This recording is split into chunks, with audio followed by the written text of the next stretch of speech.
Different செல்ஸோட diagram நம்ம பார்க்குறோம். Epidermal செல், இது போன் செல், மசில் செல், நர்வ் செல். ஓகேவா? இதெல்லாம் பார்த்தீங்கன்னா அனிமலில் உள்ள செல்ஸுக்கு சம் எக்ஸாம்பிள்ஸாக நம்ம பார்க்குறோம். தென் அடுத்து நம்ம பார்க்க போகிறது basic difference between plant cell and animal cell. Plant also having cell, animal also having cell. ஓகேவா? பிளான்ட்டுக்கும் செல் இருக்குது, அனிமலுக்கும் செல் இருக்குது.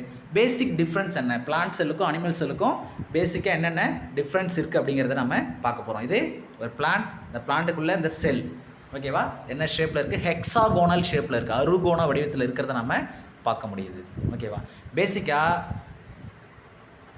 செல்லில் பார்த்தீங்கன்னா செல்லுக்குள்ளே உள்ள அந்த ஸ்ட்ரக்சருக்கு என்ன பேர், இந்த அமைப்புகளுக்கு என்ன பேர்னா செல் ஆர்கனல்ஸ் அப்படின்னு பேர். செல் ஆர்கனல்ஸ், செல் நுண்ணுறுப்புகள் அப்படின்னு சொல்லிட்டு நம்ம தமிழில் சொல்கிறோம். அந்த செல் ஆர்கனல்ஸ், இந்த பிளான்ட் செல்லுக்கும் அனிமல் செல்லுக்கும் இந்த செல் ஆர்கனல்ஸில் ஓகேவா சம் பிளான்ட் செல்லில் ப்ரெசென்ட் ஆகிருக்கும், சம் செல் ஆர்கனல்ஸ் பிளான்ட் செல்லில் ஆப்சென்ட் ஆகிருக்கும். அது என்னென்ன அப்படிங்கிறத நம்ம பார்க்க போகிறோம். பேசிக்காக பிளான்ட் செல்லுக்கும் அனிமல் செல்லுக்கும் என்ன டிஃப்ரென்ஸுங்கிறத நம்ம பார்க்க போகிறோம். இந்த செல் வால் அப்படின்னு சொல்கிறோம், செல் சுவர் அப்படின்னு சொல்கிறோம். Cell wall is present only in plant cell. Plant செல்லில் மட்டும்தான் செல் வால் இருக்கும், absent in animal cell. Animal செல்லில் அந்த செல் வால் இருக்காது. தென் குளோரோபிளாஸ்ட், பசுங்கணிகம் அப்படின்னு சொல்கிறோம். Chloroplast is only present in plant cell. Plant செல்லில் மட்டும்தான் இந்த குளோரோபிளாஸ்ட் ப்ரெசன்ட் ஆகிருக்கும், ஆப்சென்ட் இன் அனிமல் செல் அப்படிங்கிறத நம்ம தெரிஞ்சுக்கிறோம். அனதர் டிஃப்ரென்ஸ் என்னங்கிறத நம்ம அடுத்து பார்க்கலாம். இது ஒரு அனிமல் செல்லோட டயக்ராம் கொடுத்துருக்காங்க. இது ஒரு கேமலுங்கிற அனிமல், அதோட செல் எப்படி இருக்குங்கிறது இங்கே கொடுத்துருக்காங்க. அடுத்த டிஃப்ரென்ஸ் என்ன அப்படின்னு சொல்லி நம்ம பார்க்கும்போது த வேக்யூல்ஸ் ஓகேவா நுண்குமிழ்கள் அப்படின்னு சொல்லுவோம். Vacuoles are smaller in size in animal cell. Animal செல்லில் இந்த வேக்யூல்ஸ் பார்த்திங்கன்னா சைஸில் சின்னதாக இருக்கும், but larger in size in plant cell. Plant செல்லில் உள்ள வேக்யூல்ஸ் லார்ஜர் இன் சைஸில் இருக்கும். தென் சென்ட்ரியோல் ஆர் சென்ட்ரோசோம் அப்படின்னு சொல்கிறோம். Centrioles are centrosome only present in animal cell. Animal செல்லில் மட்டும்தான் இந்த சென்ட்ரியோல் ஆர் சென்ட்ரோசோம் ப்ரெசன்ட் ஆகிருக்கும், ஆப்சென்ட் இன் பிளான்ட் செல். ஓகேவா? These all are the major difference between plant cell and animal cell. Already சொன்னது தான், cell wall present in plant cell, animal செல்லில் அது absent ஆகிருக்கும். Then chloroplast only present in plant cell, animal செல்லில் அது absent ஆகிருக்கும். அடுத்த டிஃப்ரென்ஸ் என்னன்னு பார்த்தீங்கன்னா vacuoles R larger in size in plant cell. Plant செல்லில் வேக்யூல்ஸ் லார்ஜர் இன் சைஸாக இருக்கும். ஓகேவா? அனிமல் செல்லில் vacuoles are smaller in size, சைஸில் சின்னதாக இருக்கும். Then centrioles are centrosome present in animal cell, absent in plant cell. இதுதான் பிளான்ட் செல்லுக்கும் அனிமல் செல்லுக்கும் மேஜராக உள்ள டிஃப்ரென்ஸ். அதர் செல் ஆர்கனல்ஸ் எல்லாமே இந்த எக்ஸப்ட் தீஸ் 4 செல் ஆர்கனல்ஸ், இதை தவிர்த்து மீதம் உள்ள எல்லா செல் ஆர்கனல்ஸும் பிளான்ட் செல்லையும் ப்ரெசென்ட் ஆகிருக்கும், அனிமல் செல்லையும் ப்ரெசென்ட் ஆகிருக்கும் அப்படிங்கிறத நம்ம தெரிஞ்சுக்கிறோம். அடுத்து நம்ம இந்த அனிமலில் உள்ள சம் ஸ்பெஷலைஸ்டு செல்ஸ் ஓகேவா, அந்த செல்ஸோட ஸ்ட்ரக்சர் ஓகேவா, அதோட ஃபங்க்ஷன் இதெல்லாம் பற்றி அடுத்து நம்ம டிஸ்கஸ் பண்ண பார்க்க போகிறோம். அதில் நம்ம ஃபஸ்ட்டு டிஸ்கஸ் பண்ண போகிறது அனிமல் செல் எது அப்படின்னு சொல்லி பார்க்கும்போது எபித்திலியல் செல் பற்றி பார்க்க போகிறோம். Epithelial cells they are mostly flat and columnar in shape. இந்த எபித்திலியல் செல்ஸ்லாம் இருக்கிறது ஒன்லி அனிமல் செல்லில் இருக்கும். அது காலம்னார் இன் ஷேப், ஃப்ளாட்டாவோ தட்டையாவோ அல்லது தூண் வடிவத்திலேயோ இருக்கும் அப்படிங்கிறத நம்ம தெரிஞ்சுக்கிறோம். அந்த எபித்திலியல் செல்ஸோட ஸ்ட்ரக்சர் இங்கே பார்க்குறோம். அந்த எபித்திலியல் செல்லோட ஃபங்க்ஷன் என்ன அப்படின்னு சொல்லி பார்க்கும்போது they cover the surface of the body for protection. நம்மளோட பாடி சர்ஃபேஸை அது என்ன பண்ணுது, கவர் பண்ணியிருக்கு. கவர் பண்ணி நம்ம பாடி சர்ஃபேஸுக்கு அது என்ன ஒரு ப்ரொடெக்ஷன், பாதுகாப்பாக கொடுக்குது. அடுத்த ஸ்பெஷலைஸ்டு செல்ஸ் என்னென்னு பார்த்தீங்கன்னா மசில் செல்ஸ், தசை செல்கள் அப்படின்னு சொல்லுவோம். They are long and spindle shaped. அது ரொம்ப லாங்காகவும் நீளமாகவும் ஸ்பிண்டில் ஷேப்டு கதிர் வடிவத்திலையும்.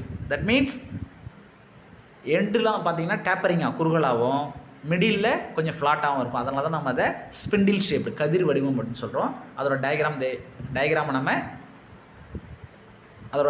நம்ம பார்க்குறோம். அது மட்டும் இல்லாமல் அதோட ஃபங்க்ஷன் என்ன அப்படிங்கிறத அடுத்து நம்ம பார்க்க போகிறோம். They can contract and relax allowing the cell for movement. இந்த மசில் செல்ஸ் எல்லாமே என்ன பண்ணோம், கான்ட்ராக்ட் சுருங்கும் அண்டு ரிலாக்ஸ் விரிவடையும், சுருங்கி விரிவடையும். அப்படி பண்ணுறதுனால அது சுருங்கி விரிவடைகிறதுனால அது செல் ஆர் டிஷ்யூ, செல்ஸ்லாம் சேர்ந்து டிஷ்யூவை ஃபார்ம் பண்ணுதுன்னு சொல்லியிருக்கோம். டிஷ்யூஸ்லாம் சேர்ந்து மசில்ஸை ஃபார்ம் பண்ணுதுன்னு சொல்லியிருக்கோம். அந்த செல்ஸோட ஆர் டிஷ்யூவோட ஆர் மசில்ஸோட மூமெண்ட்டுக்கு இந்த மசில் டிஷ்யூ என்ன பண்ணுது, ஹெல்ப் பண்ணுது, அலோவ் பண்ணுது அப்படிங்கிறத தெரிஞ்சுக்கிறோம். தென் அடுத்து பார்க்க போகிறது நர்வ் செல், நரம்பு செல் அப்படின்னு சொல்கிறோம். The body of nervous cell is branched with and elongated nerve fibre. The nerve cells, அதுக்கு இன்னொரு பேர் நியூரான் அப்படின்னு சொல்லுவோம். நர்வ் செல்ஸ் ஆர் நியூரான், நரம்பு செல்னு சொல்லுவோம். அந்த நர்வ் செல்லோட பாடி உடல் அமைப்பு பார்த்திங்கன்னா பிரான்ச்டு, ரொம்ப கிளைத்த பகுதியாகவும் பிரான்ச்சஸாகவும் with and elongated nerve fibre, ஒரு நீண்ட ஒரு நரம்பு நார்களை, நரம்பு இழைகளை கொண்டதாக இருக்கும் அப்படிங்கிறது சொல்கிறாங்க. அதோட டயக்ராம் பார்க்குறோம். அந்த நர்வ் செல்ஸோட function, nerve cells are specialised to carry and conduct messages that coordinate the functions of the body. இந்த நர்வ் செல் என்ன பண்ணுது அப்படின்னு பார்த்தீங்கன்னா இந்த இன்ஃபர்மேஷனை, ஓகேவா, சிக்னல்ஸை ஆர் ஸ்டிமுலைஸை பார்த்தீங்கன்னா அது கேரி பண்ணிட்டு கண்டக்ட் பண்ணுது, ஒரு இடத்துலேருந்து இன்னொரு இடத்துக்கு கண்டக்ட் பண்ணுறதுனால அது மட்டும் இல்லாமல் நம்ம பாடியோட ஃபங்க்ஷனையும் அது கோஆர்டினேட் பண்ணுது, ஒருங்கிணைக்கிற வேலையவும் இந்த நர்வ் செல்லு செய்யுது அப்படிங்கிறத நம்ம சொல்கிறோம். இன்ஃபர்மேஷனை ஆர் சிக்னல்ஸை அது என்ன பண்ணுது, கண்டக்ட் பண்ணுது. அது மட்டும் இல்லாமல் நம்மளோட அதர் பாடி ஃபங்க்ஷனையும் அது என்ன பண்ணுது, கோஆர்டினேட் பண்ணுது, ஒருங்கிணைக்கிற வேலையை செய்யுது. தென் அடுத்து பார்த்திங்கன்னா blood cells, red blood cells, ரத்த சிகப்பணுக்கள்னு சொல்கிறோம். Round biconcave and disc shaped. இந்த ரத்த சிகப்பணுக்கள் ஆர்பிசி, ரெட் பிளட் செல்ஸ்ன்னு சொல்கிறோம். அது ரவுண்டாக இருக்கும், பை கான்கேவ், இரு பக்கமும் குழிந்த அமைப்புடையதாகவும் அண்டு டிஸ்க் ஷேப்டு, ஒரு வட்டு வடிவத்திலே இருக்கும். அதோட ஸ்ட்ரக்சர் இங்கே போட்டிருக்காங்க.